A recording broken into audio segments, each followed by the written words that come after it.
In this video, I've noticed 3 things. 1, my mustache is popping. 2, my teeth are as yellow as pea-filled snowballs. And 3, I'm not like any other magicians. Don't believe me? Check it out.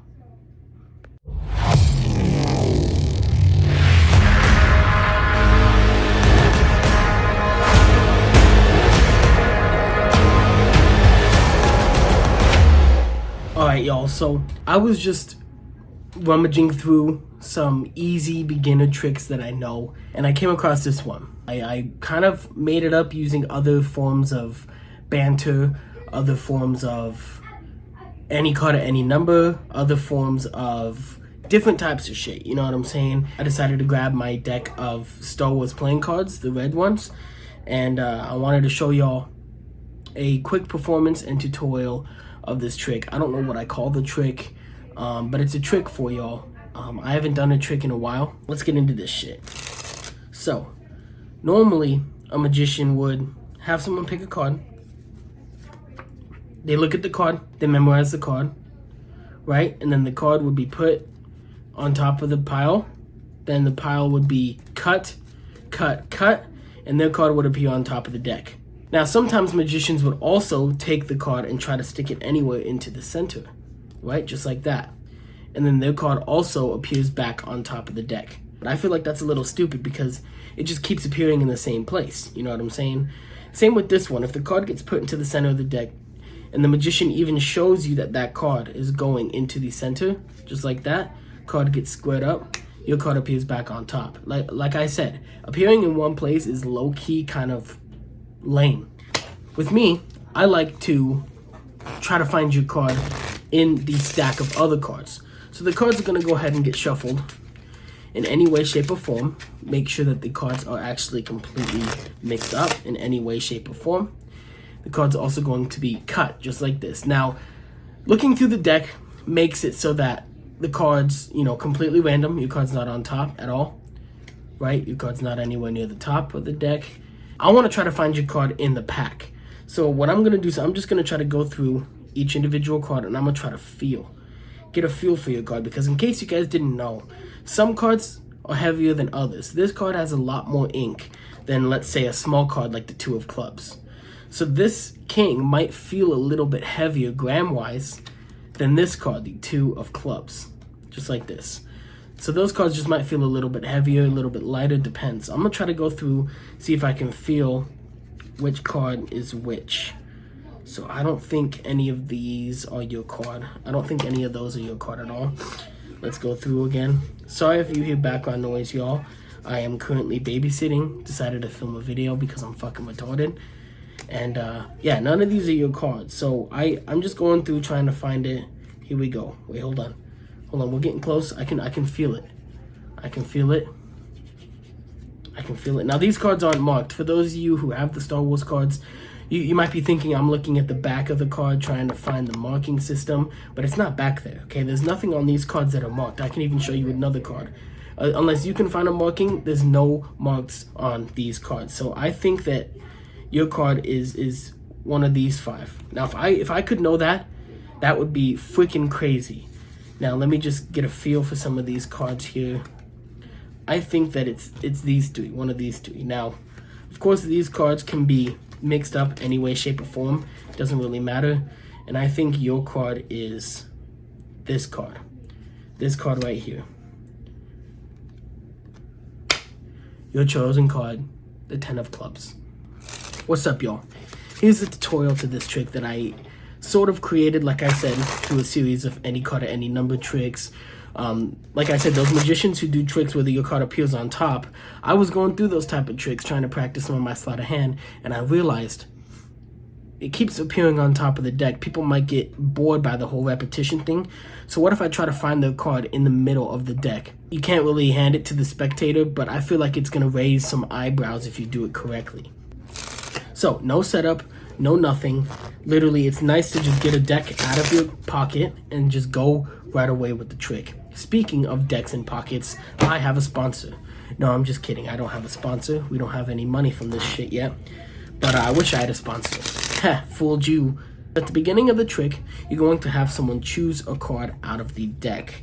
Now, make sure that they don't choose your favorite card, because it's your favorite card. You don't want them stealing your girl, you know, Queen of Hearts, fucking hot as hell. But let's say they choose the Ace of Spades. That's a good card, pretty common card. Actually, most people choose this out of random in the deck.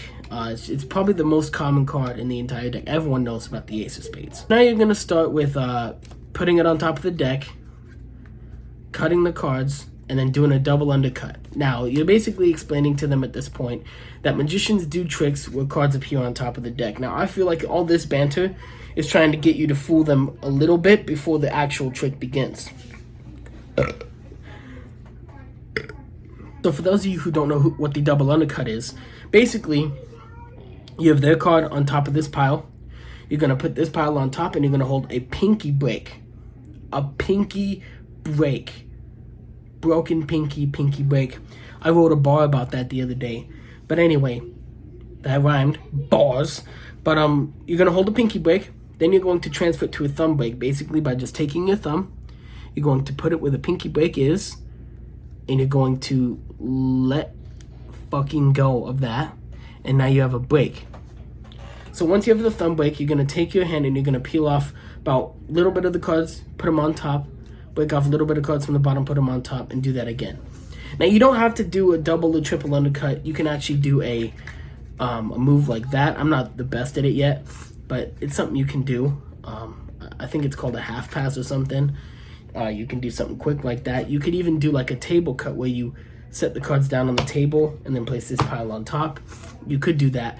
But I like double undercut. I've perfected it a lot more. I feel like if you gave the cards a bunch of cuts like that, that could look pretty powerful. I like to give the cards a shuffle, keeping that card on top. And then you're going to flip over the card and tell them, most magicians would make sure that your card appears back on top. Then you're going to do a different form of this trick, but you're going to take the ace, and as you're lifting it up, showing them that their card's on top, you're going to peel off the top card and get a pinky break underneath that top card. Wow, we're just breaking pinkies all over the place today. Then you explain how you're going to stick their card in the middle of the deck, when actually what you're doing here, if I can show you by spinning, you're actually going to take the deck and you're actually going to just poke at the middle while you're actually going to just place it underneath that pinky broken card, if that makes any sense. The reason why you're poking is to give the illusion that you're pushing some cards out to find room to put the card into. But if you keep it at a certain angle, it might look like it's just in the deck instead of underneath the top card. You're going to push that card in, right?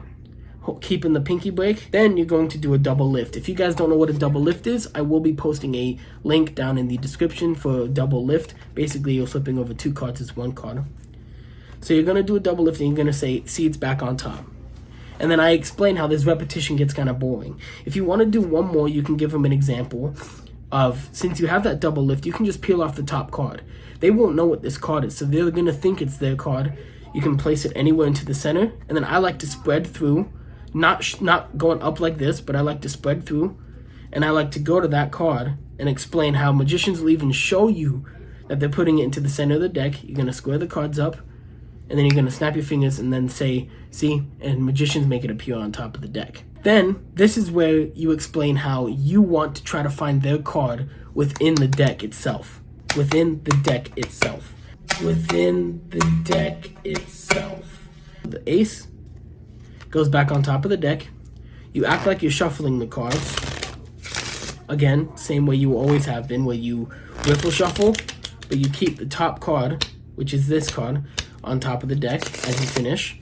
You can even do an overhand shuffle where you keep the top card on top, just like this. And how you do that is you just hold the cards with all four fingers back here, thumb over here, and you're going to do it like normal, except you're going to peel off the top card when you do the first motion, and then you're just going to keep it going. And no one really expects a thing when you do that, but the ace of spades is still on top. So obviously they think that their card is shuffled in there, but now you're going to do a swing cut and you're going to hold that pinky break again. Now, I feel like I'm pretty good at pinky breaks. There's no way that if your finger's here that they'll see that you're holding a pinky break. Just don't show them the side. Obviously, they might see that. And you're basically going to explain that I'm going to spread through the cards and I'm going to try to find your card. Now, this is where it gets a little tough. I'm not sure what this move is called, what this slide is called, but you have to hold the pinky break the whole time that you're spreading. Now, I've had a lot of practice on this. I've been working on this trick for a while. And it's not that difficult as long as you can keep your hands where they are and only really move your thumb and this hand. If you can only move your thumb and this hand, then you can pretty much keep your break while you are spreading through the cards. See how I'm keeping my break while I'm spreading through? Nothing's moved.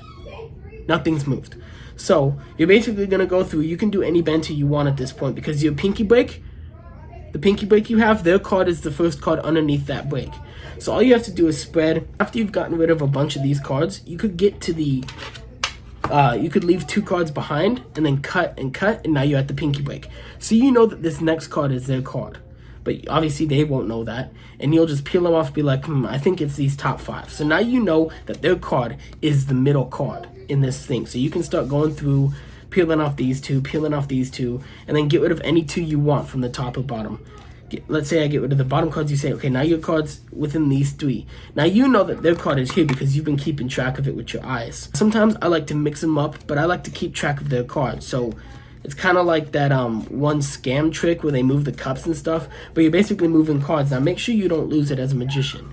All right, make sure you don't lose it. Don't do it too much because you're going to be studying the cards. You don't want the spectator to think that you're just focusing on the cards. You know, you want to start looking at them a couple times. So once you figure out where their card is, then you could start rummaging through and like start feeling like, okay, and then be like, I think this is your card right here. And you take off their card and then you go for the reveal. Maybe you can take a look at it first, kind of smile, and then be like, yo, I found your card through the deck without any issues. Now, I need you to give me world peace. No taxes. No fucking governmental assistance. I need a better job with better money, better fucking house, better food. You know, I need to get skinny again. And I need you to give me all that stuff before the day I die. And they have to because you fooled them. That's how it works. But if you guys enjoyed that, as much as I enjoyed creating that trick, then let me know by leaving a like button and giving me more stuff in the comment section to do, bro. I want to start getting on this channel more often. It's my main channel, has the most subs, and I know y'all love magic tricks and shit, and so do I. But anyway, if y'all enjoyed, y'all know what to do, and I'll see y'all in the next magic video. Keep mastering life. Yeah, yeet.